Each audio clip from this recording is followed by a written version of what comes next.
Ingeniería, Israel Olvera García.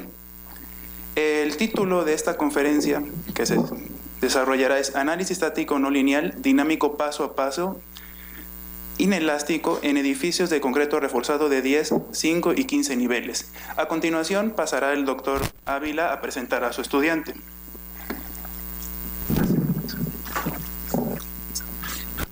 Hola, buenos días. La semblanza sí, Israel es muy rápido. No me gusta hacer las cosas muy largas. Él es una persona que yo conocí desde la Facultad de Ingeniería, yo creo que el último semestre.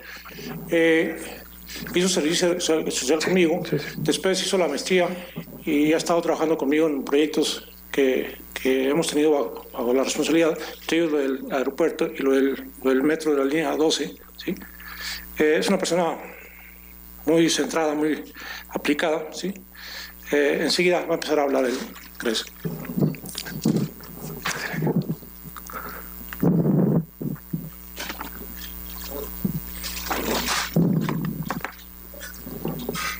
¿Qué tal? ¿Cómo están? Buenas tardes a todos. Bueno, antes de comenzar, quisiera decirles que esta presentación es mi trabajo de tesis de maestría. ¿Ok? Eso es para iniciar. Y bueno, se realizaron análisis estáticos no lineales y dinámicos paso a paso inelásticos en edificios de concreto reforzado de 5, 10 y 15 niveles. Bien, ¿cuáles son los objetivos de mi trabajo? Determinar el comportamiento sísmico elástico de 9 edificios de marcos de concreto reforzado a partir de un diseño estructural que se realizó con el Reglamento de Construcciones de la Ciudad de México del 2017. Después se revisa el mecanismo de colapso ante análisis estáticos no lineales tipo pushover y se hacen análisis, después se hacen análisis dinámicos paso a paso, inelásticos, ante acelerogramas representativos del sismo de 19 de septiembre del 85. Al final doy conclusiones y se hacen varias recomendaciones. Brevemente se describen las estructuras con las que realicé el trabajo. Podemos ver aquí, tenemos en planta, el sistema estructural es de marcos tridimensionales ortogonales. La planta rectangular de 24 por 32 metros, si se fijan en dirección corta, tenemos 3 crujías y en dirección larga 4 crujías de 8 metros cada una. Ajá. La altura de entrepiso se trabajó con 3,5 metros. Una losa maciza de concreto reforzado de 10 centímetros de espesor con vigas secundarias, como podemos ver aquí, en las 2 direcciones. Y bueno, el uso que se le da a los edificios es de oficinas, grupo B. Continuando con la descripción, podemos ver 3 cortes transversales de las estructuras. La cimentación se resolvió con un cajón. Se tienen muros de 30 centímetros perimetrales y una retícula con contratraves de 25 centímetros. Para los casos de 10 y 15 niveles se utilizaron pilotes de fricción. ¿Okay? Los materiales, un concreto que utilicé de F' de 300 kilos por centímetro cuadrado, clase 1 para tener un módulo de elasticidad de 14,000 por la raíz de F'C, como podemos ver aquí, y acero de refuerzo, un esfuerzo de fluencia de 4,200, módulo de elasticidad de 2 millones. Bien, ¿qué es lo que hice? Para cada edificio, 5 niveles, 10 y 15 niveles, se llevaron a cabo 3 casos diferentes de análisis. El caso A, una zona 1, según el reglamento, con un periodo dominante de suelo de 0.5 segundos. Un caso B, zona 2, de transición, un periodo dominante del suelo igual de 1 segundo. Y un caso C, zona 3B, el lago, con 2 segundos de periodo de suelo. Todas las estructuras estuvieron con un factor, bueno, los espectros de diseño fueron con un factor de comportamiento sísmico igual a 4. Las distorsiones angulares de entrepiso, bueno, se tomaron en cuenta de 0.004 los elementos no estructurales están desligados, y de colapso para marcos de concreto de 0.03. Aquí están los espectros de diseño con los que utilicé los que se utilizaron para el diseño de las estructuras. Podemos ver las tres zonas. Esta es zona 1, zona 2 y zona 3.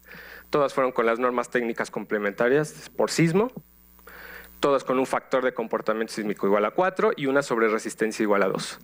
Aquí podemos ver en rojo el espectro transparente de cada una de las zonas, y en azul es espectro reducido, ¿ok?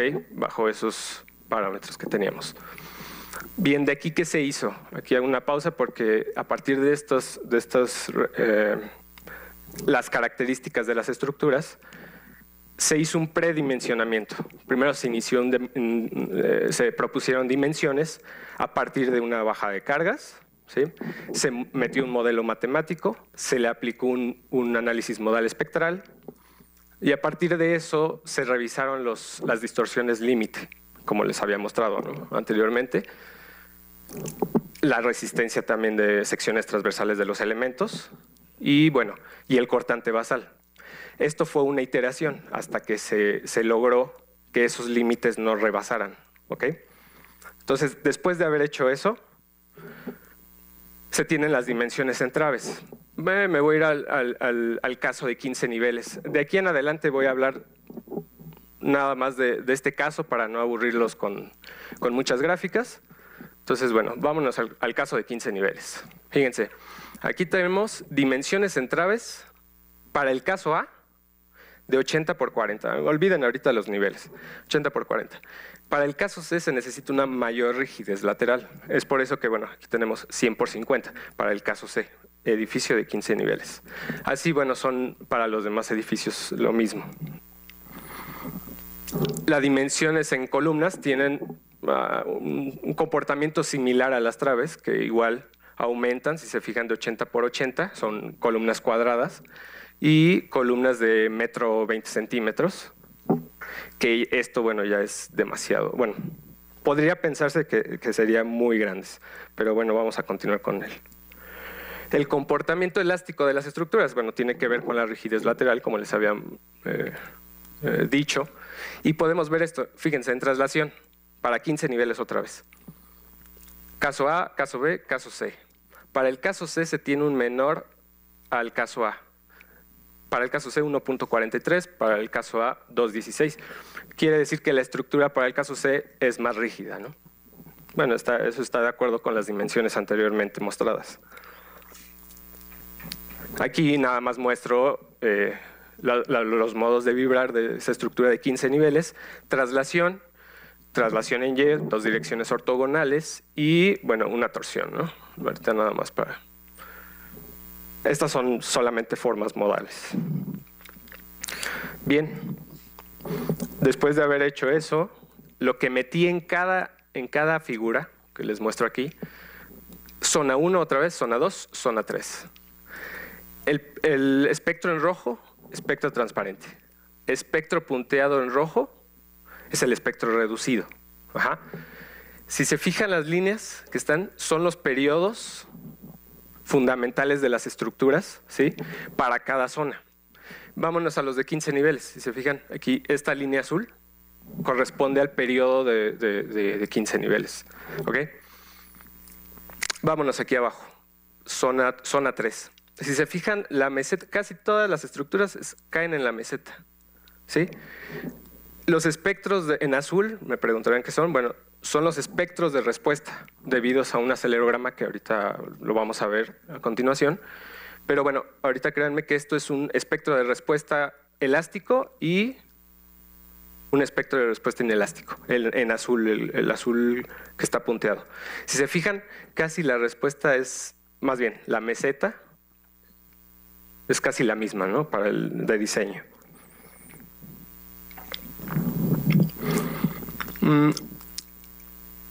Cuando se hizo, bueno, esta es respuesta elástica y de diseño del edificio de 15 niveles. Podemos ver esta línea en morado, Es condición de servicio a la izquierda y condición de colapso a la derecha. Condición de servicio. Sí recuerdan el valor que les di de 0.004. Bueno, este es el límite al que no dejé que la estructura rebasara. ¿Okay? Entonces, aquí se ven las distorsiones angulares de entrepiso de esa estructura que nunca rebasó.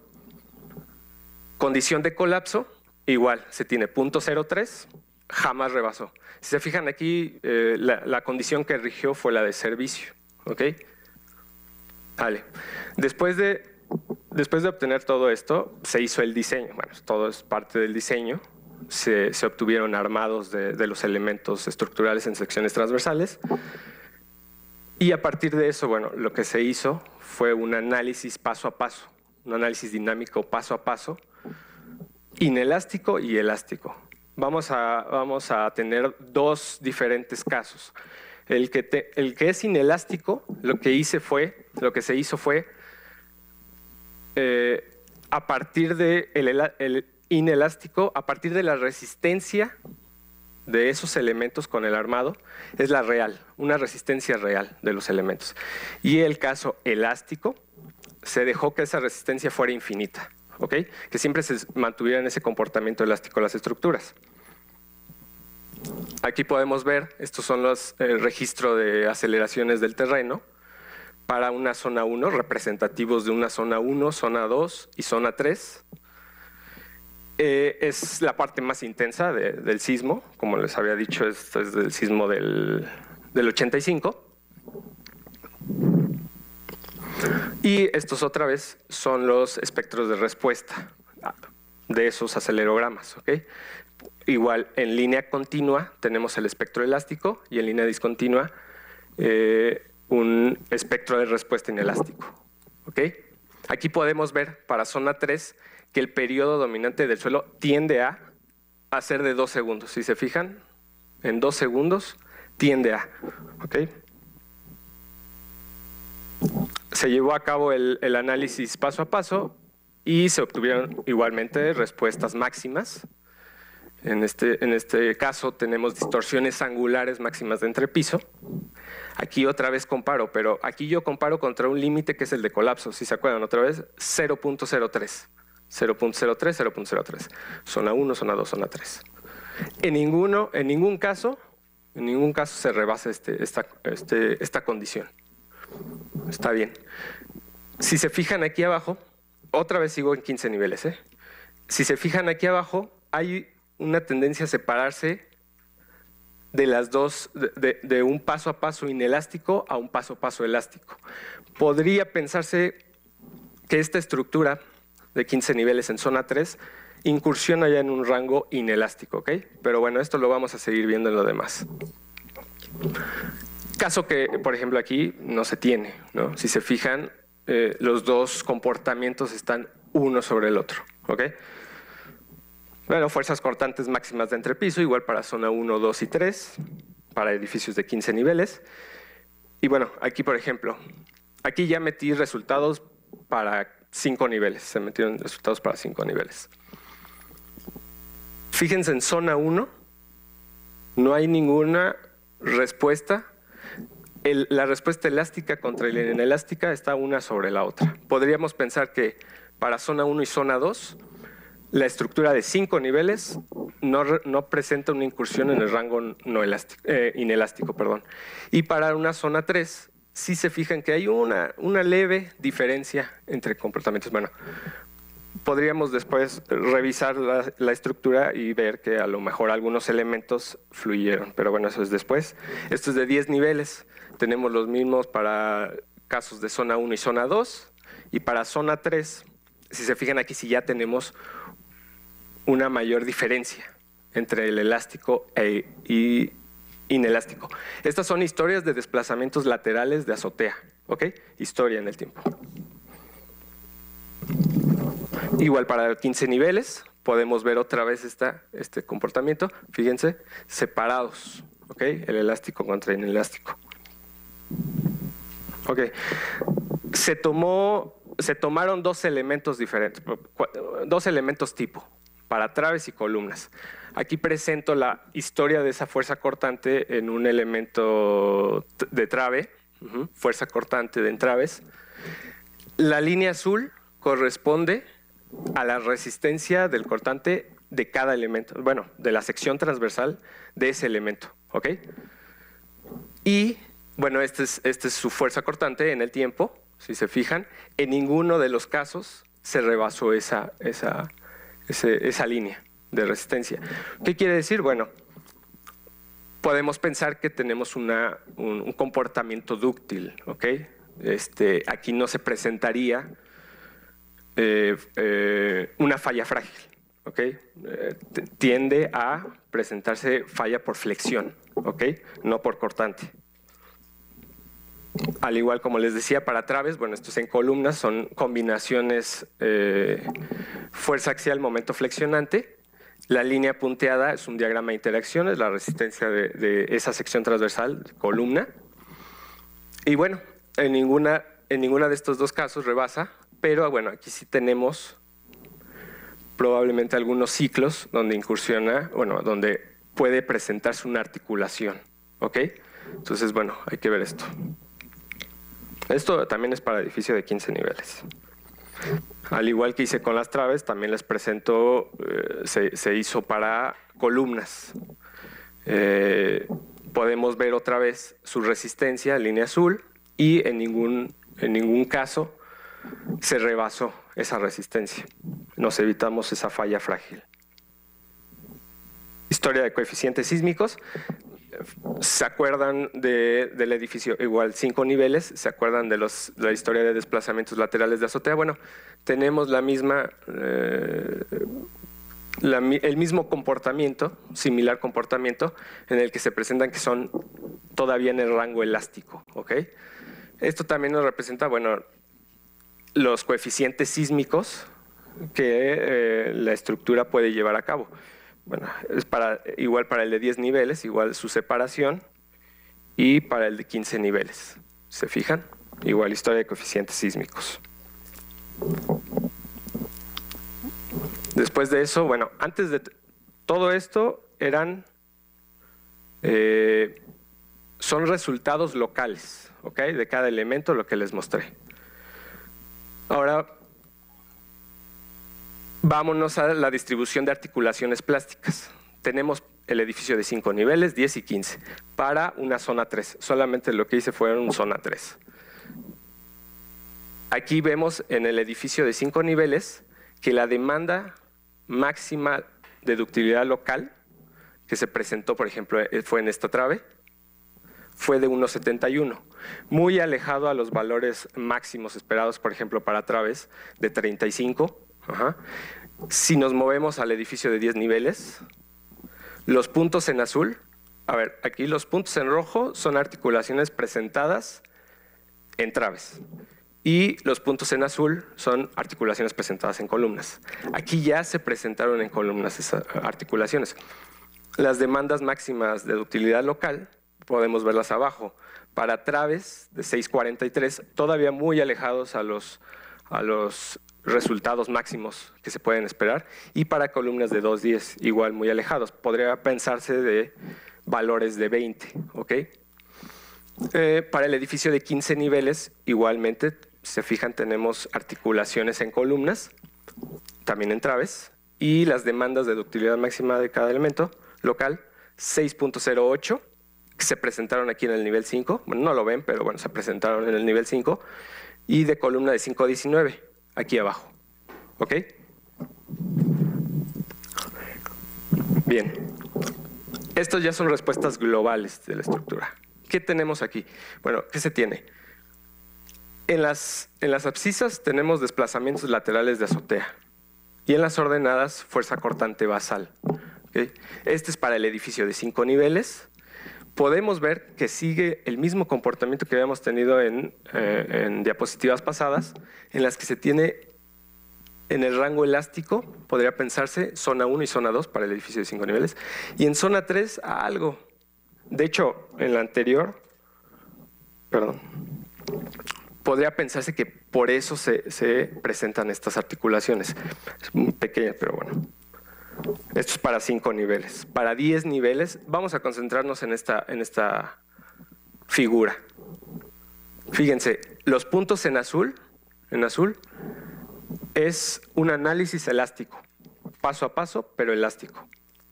¿Se acuerdan que estas eran con resistencias infinitas? Y los puntos en rojo, resistencias reales. Aquí ya hay ciclos de histéresis que se presentaron, donde podemos decir que, bueno, la estructura ya entró en un rango no lineal. ¿Ok? Esto para 10 niveles. Para 15 niveles, otra vez en esta figura, zona 3, igual podemos ver en azul elástico y los puntos en rojo, un análisis inelástico. Igual, presentando ciclos en el rango no lineal. ¿Ok? Bien, eso fue como parte de un análisis paso a paso. Ahora, un análisis estático no lineal tipo pushover. Aquí lo que se requiere es llevar esa estructura, ¿sí? Esa estructura al límite, al colapso. ¿Ok? Eso es lo que vamos a hacer para un análisis tipo pushover. No les comenté esto, lo que se realizó para paso a paso y pushover. Para el diseño sí se utilizó una estructura tridimensional. ¿Ok? Para estos casos se obtuvo un marco representativo en una dirección, en este caso dirección corta, ¿sí? En la que se calibró, se obtuvieron los mismos periodos de vibración, las mismas fuerzas internas, demás, ¿sí? Para poder hacer estos análisis. O sea, estos análisis están en un programa, se realizaron en un programa bidimensional, ¿ok? Pero de todos modos con las características de esa estructura tridimensional, ¿ok? Bien, lo que se hace en el pushover es con un patrón de cargas se lleva al colapso de la estructura o cualquiera de estas 4 condiciones. Se tiene 4 condiciones a las que yo detengo ahí el análisis. La primera, bueno, demanda de ductilidad local en traves de hasta 35, lo que les había comentado, columnas de hasta 20, o si se alcanza una distorsión angular de entrepiso de 0.03, o si se alcanza la condición de colapso. O sea, cualquiera, en el análisis, cualquiera que se presente, se corta. Teniendo eso en cuenta, lo que se hizo fue, a partir, bueno, en las 3 zonas, igual para el edificio de 5 niveles, comparar esa curva de capacidad, la curva de capacidad, les repito, desplazamiento lateral de azotea y fuerza cortante basal, ¿ok? Si se fijan en la curva en verde, es la curva de capacidad, bueno, del análisis pushover. Así para las 3 zonas, en ninguna, bueno, si podemos ver aquí la condición que rigió fue de columnas de hasta 20. Por eso es que se cortó hasta aquí, ¿no? O sea, esto se pudo haber seguido, ¿sí? Pero no. Esa condición rigió, ahí se detiene, ¿ok? Esto para el edificio de 5 niveles. Ahora veamos el edificio de 10 niveles, zona 3, otra vez. Estamos haciendo esto de zona 3 porque aquí se puede representar bien esa incursión no lineal de las estructuras, a lo que veníamos hoy. Entonces, otra vez, la curva en verde es curva de capacidad. Si se fijan, la resistencia de la estructura con el pushover alcanzó, bueno, a ser similar al análisis paso a paso, que son los puntos rojos. Tenemos del orden de 400 toneladas cortante basal, ¿sí? Ahora, lo que sí se puede ver en una curva tipo pushover, fíjense la capacidad de formación que tuvo, ¿sí? Ese acelerograma, esa estructura le demandó, pero no sé qué tanto, no total. Entonces, esa capacidad de formación siguió en la curva de pushover hasta que cortó. Otra vez, alguna condición de rigió. En este caso, igual, fueron las columnas, ¿sí? Igualmente para el edificio de 15 niveles, fíjense, igual la resistencia, en este caso como del orden de 500 toneladas. Otra cosa que podemos ver aquí, fíjense la pendiente de la curva de capacidad en el rango elástico, ¿sí? Podría pensarse que es la rigidez lateral del edificio, ¿ok? Si se hace, por ejemplo, para el paso a paso una línea imaginaria, podría ser similar a esa línea de pushover, ¿ok? Entonces, bueno, esa es otra cosa que también les quería comentar. Y aquí igual, si se fijan aquí, esa capacidad de deformación se llevó a más. Si se fijan aquí, el último punto en rojo quedó aquí, todavía la curva tipo pushover avanzó, ¿sí? Esto para edificios de... Y bueno, como conclusiones, ¿qué conclusiones se tienen? Bueno, en todos los casos se presenta un comportamiento sismo resistente adecuado con el diseño que se realizó con el reglamento de construcciones de la Ciudad de México. En todos los casos se asegura un comportamiento dúctil, ¿ok? Esto es, la tendencia de ese mecanismo de falla de hacer viga débil y columna fuerte, ¿ok? En estos casos en particular. Los edificios de 5 niveles presentan un comportamiento elástico para todos los casos. Vimos que para zona 3 algo, pero bueno. Comportamiento elástico. Las estructuras de 10 y 15 niveles, donde el periodo dominante del suelo era de 2 segundos, sufrieron daño. ¿Okay? No en todos los casos, pero al menos sí en la formación de articulaciones plásticas en columnas fue después de que se hayan articulado en traves. ¿Okay? Con el análisis tipo pushover se obtienen resultados similares a los del análisis, paso a paso. Esto siendo una alternativa, ¿no? de análisis. Y bueno, el reglamento decía que se puede revisar con estos, bueno, ya algunos edificios con el dinámico inelástico paso a paso. Yo lo pondría desde el diseño. O sea, yo creo que desde ahí ya podríamos meter este tipo de análisis, ¿no? Se podría meter este tipo de análisis. Recomendaciones. Bueno, siempre es recomendable llevar un estudio de mecánica de suelos en donde se desplante la estructura. Se recomienda pensar en otro sistema estructural, como muros de concreto reforzado o contravientos, ¿sí? Y se recomienda diseñar, bueno, de acuerdo a la filosofía del reglamento de construcciones del Distrito Federal, bueno, de la Ciudad de México, siguiendo los detalles y requisitos por marcos dúctiles. Esto pues para asegurar ese comportamiento en el rango no lineal. ¿Ok? Y bueno, eso es todo. Muchas gracias.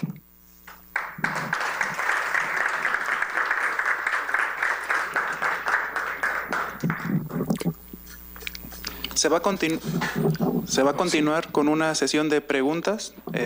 Se invita al público, a la audiencia a participar. Sí.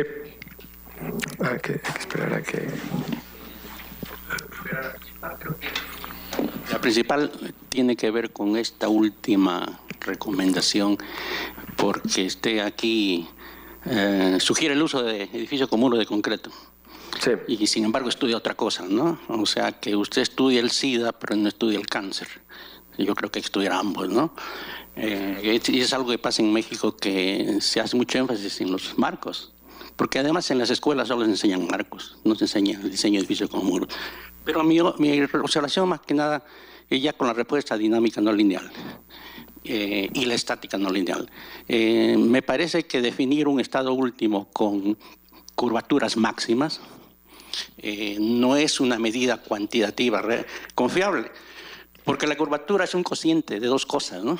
Donde el denominador está asociado a la afluencia. Y lo que para usted es fluencia de 10, para mí puede ser 5. O sea, puede haber un factor del doble o la mitad o como lo quiera ver. Entonces, creo que ese parámetro no es conveniente en este tipo de análisis. Creo que la distorsión de entrepiso es bastante más útil. ¿Por qué? Porque usted puede tener curvaturas pequeñas, entre comillas, pero ya se prendió la barra de refuerzo. Y en ningún momento usted mostró qué pasó con la barra de refuerzo, cuál es el modo de falla en ese estado último, ¿no? Para ser breve y pasar a algo más para terminar, me llama la atención que el análisis modal espectral en el cálculo de distorsiones le dé valores mayores que el dinámico no lineal. Yo creo que hay que revisar eso. Habría que revisar cómo hizo su análisis dinámico no lineal. Por ejemplo, yo no sé, si usted usa amortiguamiento de Rayleigh de 5% en X y Y modos, pues estamos mal, porque realmente el amortiguamiento es bastante menor. En los últimos 10 años hay estudios que muestran esa tendencia, ¿no?, que estamos sobreestimando. Ahora, que las normas y los espectros se asocian a 5%, es otra cosa. Pero a usted lo que le interesa es la respuesta probable de la estructura, no la respuesta que le da de acuerdo a la norma. ¿Okay? Entonces creo que esa parte debiera revisarla, ¿no? ¿Cómo explica entonces usted que en desplazamientos, en distorsiones, el modal espectral le dé como 3 veces lo de dinámico no lineal? Ok. Bueno, de todo, por ejemplo, para empezar, esas curvaturas que se tomaron, yo creo que, pues sí, cada quien tiene su criterio. ¿Sí? Si se fija, también hasta ese punto fue donde se cortó. O sea, realmente no se alcanzó, por ejemplo, aquí, no sé, aquí abajo, aquí, no se alcanzó a esa condición de colapso que se tenía. Entonces, para diseño, bueno, podría ser algo en el rango de decir, bueno, estamos seguros, ¿ok? Ahora, sí,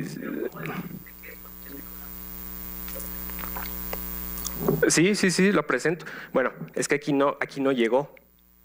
¿Cómo lo definió ese estado límite? Según el reglamento. No, el de colapso. Ese último punto, tiene que ser una capacidad última. Sí, se llegó a que es por curvatura y lo que se logra ver, por ejemplo, en resultados de laboratorio. Por eso decidí esa condición ahí, que fuera el colapso. Bueno, no lo tengo ahorita. Y bueno, para la pregunta de por qué el modal espectral es mayor, bueno, pues lo checaré, pero de todos modos quiere decir que la estructura no llegó a esa fuerza de diseño. ¿Okay?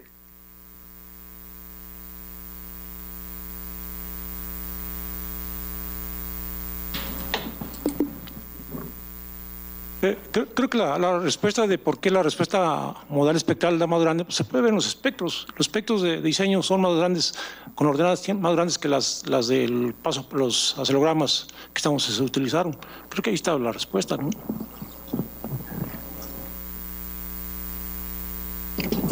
Más la pregunta. ¿Alguna otra pregunta adicional?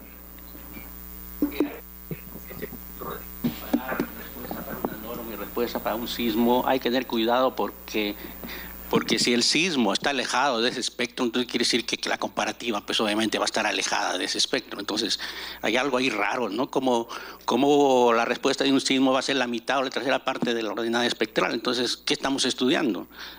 ¿Me entiende? Entonces creo que esa parte no es correcta, decir que porque el espectro da tanto y el sismo da menos, pues ya, todos estamos felices. Me parece que no. Okay.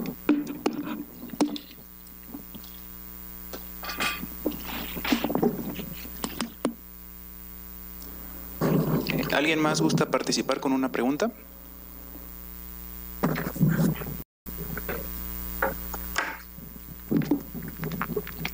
Buenas tardes. Hola. Hola. ¿Cómo se define el marco para el análisis pushover? Sí, mira, de un análisis tridimensional, como les había explicado para el diseño, se tomó, imagínate, son 4 marcos en una dirección corta. En se tomó solamente un marco de esos, sí, pero que representara esa tridimensional, ¿no? comportamiento tridimensional, llevando a cabo para que se fueran los mismos periodos de vibración, mismas fuerzas cortantes, demás. Entonces, a partir de ese marco es donde se realizan los análisis tipo pushover y también los paso a paso. Gracias.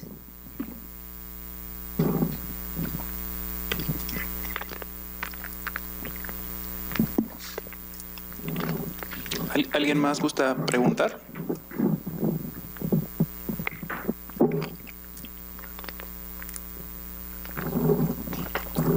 Bueno, se agradece la asistencia al auditorio y sobre todo se agradece al maestro por su muestra de su trabajo y compartirnos todas estas experiencias que tuvo en el desarrollo, y sobre todo también al doctor Ávila por habernos permitido compartir como grupo una muestra igual de su trabajo. Se le otorga un reconocimiento. Sí, gracias. Al maestro Olvera con un obsequio. No. Y pues muchas gracias. Gracias a todos. Gracias. Pues ya, ¿qué hacemos?